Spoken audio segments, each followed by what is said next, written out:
கூட்டணி குறித்து பேச திமுகவுக்கு அருகதை இல்லை என்றும், மைனாரிட்டியாக இருக்கும்போது கூட கூட்டணியில் இருந்த காங்கிரஸ் கட்சிக்கு இடம் கொடுக்கவில்லை எனவும் அண்ணாமலை விமர்சித்துள்ளார்.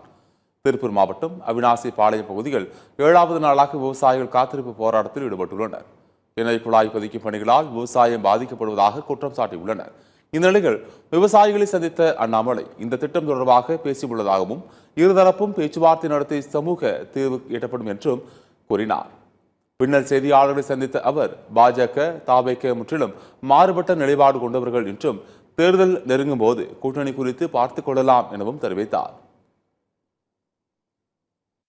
நம்ம ஒரு விஷயத்தை புரிஞ்சுக்கணும். இந்த பி டீம் ஏ டீம்ல இருந்து வெளியே வர வேண்டிய நேரம் இன்னைக்கு நமக்கு எல்லாருக்குமே வந்துருச்சு.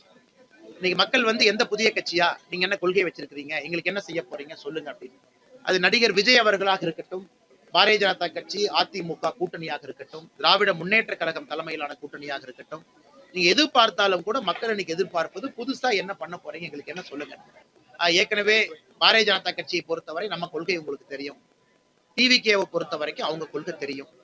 தேர்தல் வர வர வர வர எல்லா கட்சிகளும் இன்னும் தங்களுடைய கொள்கையை தெளிவுபடுத்தத்தான் போறாங்க. அதே நேரத்துல திமுகவினுடைய கூட்டணி நிலையா இருக்கா, அங்கேயும் நிலையா இல்ல. திருமாவளவன் சொல்றாங்க, நேத்து பேச வேண்டிய இடத்துல மீசையை முறுக்கி பேசுவாங்கிறாங்க.